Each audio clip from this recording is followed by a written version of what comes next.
Why? Hello and welcome everybody. Also good morning. So today I wanted to go ahead and update you guys with the Judgement Paladin, also known as the RF Paladin for last Epoch.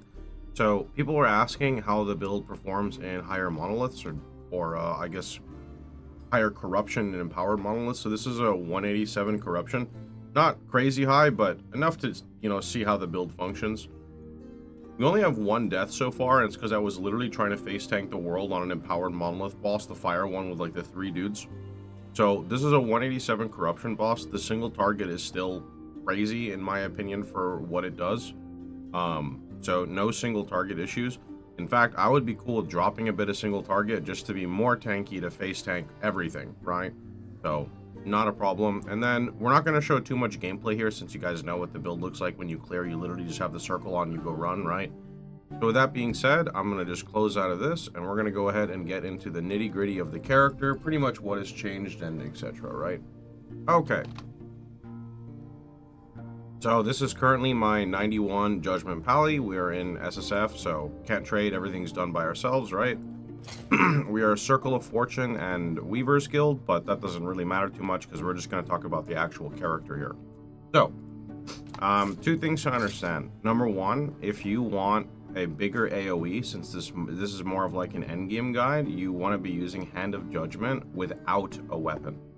The reason I specify without a weapon is if you look at Hand of Judgment specifically states you get AoE per attunement while unarmed. That means no weapon, right? So example, if I punch the ground, you can see the circle here is quite large. It can actually still get a bit bigger with attunement scaling and taking like this area node. When I fight an actual boss, not like a map boss, but like an actual boss, like say we're fighting the end timeline bosses or maybe harbingers, Aberall, etc., then you put on the weapon and you dunk. The weapon gives me close to like double damage, and that's primarily through mana scaling, some penetration, etc. Now remember, in the pinned comments, all my gear is going to be linked in the pinned comment in the Google Docs along with my filter, so you are free to use that. Now, as for stats, I actually don't think that attunement is the best stat for raw damage. It's kind of like a jack of all trades stat. It gives you increase because attunement gives you 4% increased damage per point of attunement. That's just basically on the judgment if you read it, right? Because it scales with attunement. Most skills are kind of like that. Get 2 mana, which is a bit of a multiplier because of the way mana kind of scales, right? But nothing like too crazy there either. And then you get AoE on your Hand of Judgment, so it's actually nothing too crazy. So for me, for example, if I were to get like an affix like this, I would probably prefer health. Health will just skyrocket the character, making them more tanky, more resilient, being able to like sit in front of everything all the time. I'd say the other ones would be like fire damage over time. You could probably get 200% plus, 250% maybe. So something like that would be really good, right? Looking at my helmet, we're currently rocking full crit damage reduction. You can see this in the defensive tab. I have 121% reduced damage taken from crits. That's really easy when you're using a gray helm like this because the implicit rolls up to 85%, and then you just need one mod somewhere else. So you can see here, this just has like mana, increased health, vitality, which I'd prefer attunement over vitality, but definitely like health are like some of the best things you can get. When I say health, I'm referring to percent health, flat health, or hybrid health. Hybrid health is basically like if you see my belt, it has the flat health portion with the percentage. Because we get a lot more base life scaling, I believe now percent health shoots you to the moon with your scaling.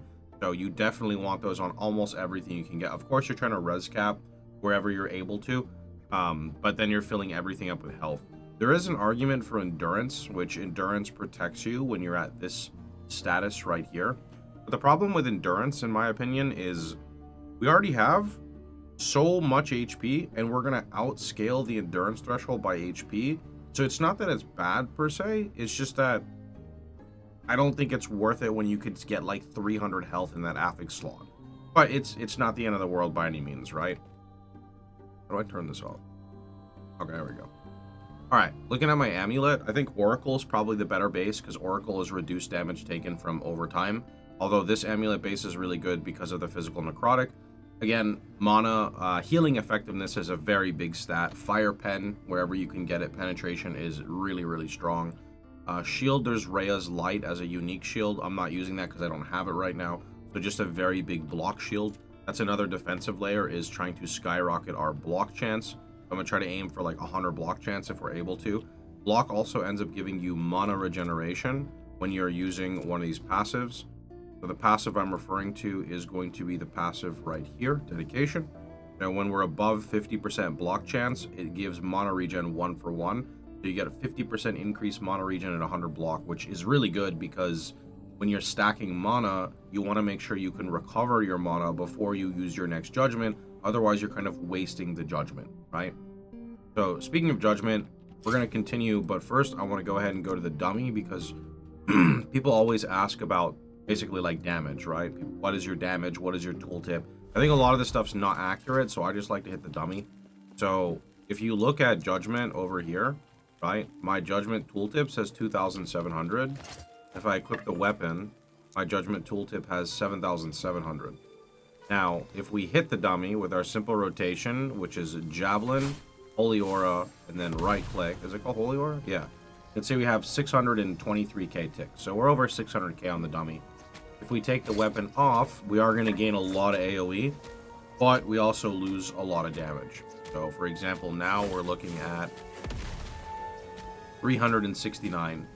So big difference, but you know, more than double AoE, or about double AoE, somewhere around there. So clear feels a lot better. Yes, stay safe. Going over the rest of my gear here, I'm running this little crab ring just because I like the movement speed. It gives like 20%. Look at my swiftness. You could also just run the movement speed ring for like 8% and then have meaningful stats. That's better, but this is just what I have. Belt, hybrid health, loads of increases. Ring, healing effectiveness, and LE damage over time, very strong. Very big values on both of those. Gloves we already talked about. I pulled over attunement and health. I really don't think attunement is worth it. I think mana would be better than attunement, for example.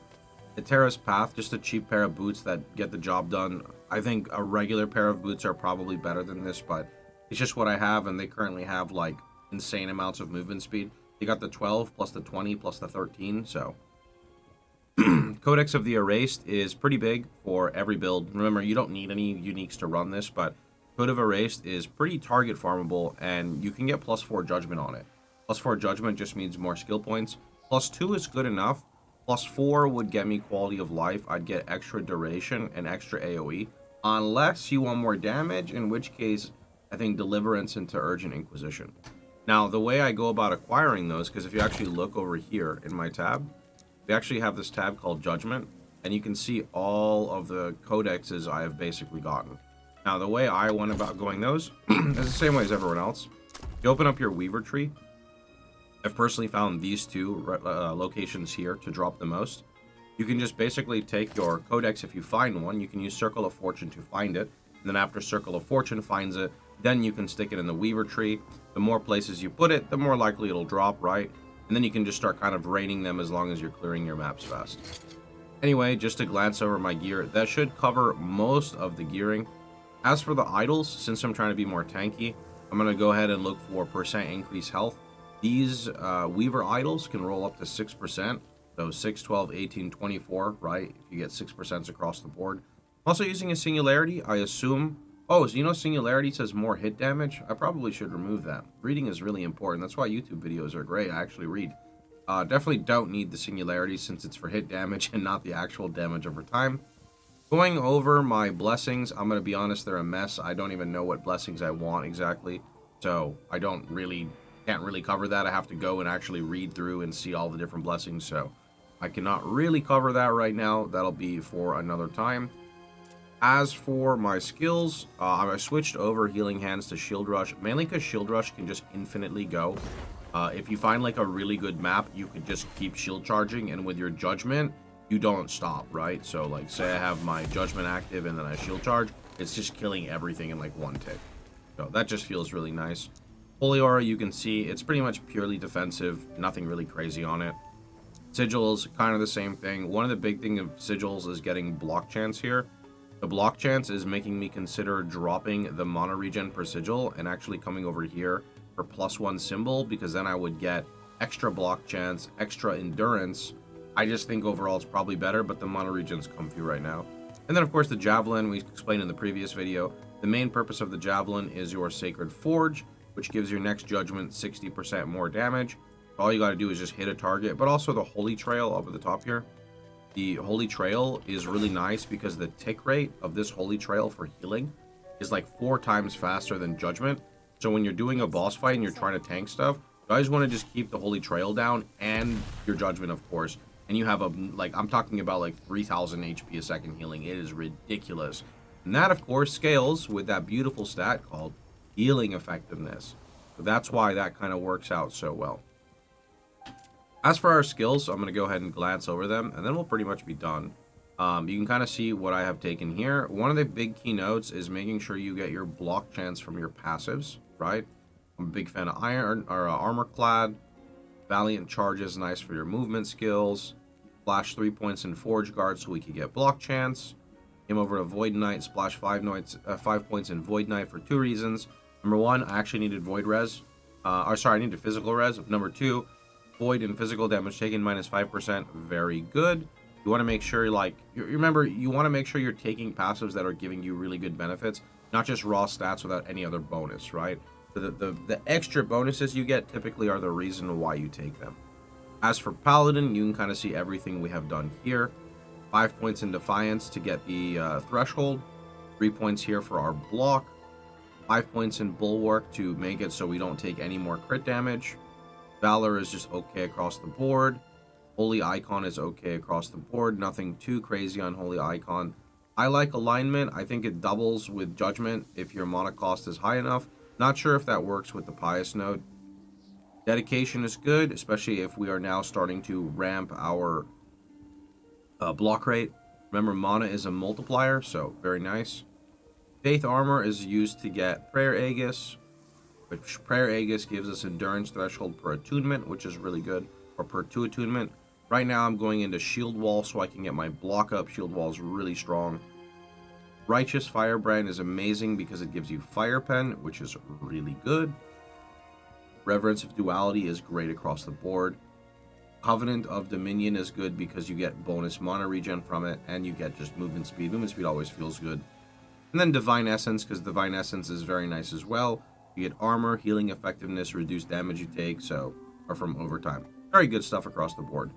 Anyway, that should pretty much be it. We covered our skills, we covered our gear, loot filter, and the build are actually linked in the comments that will be pinned.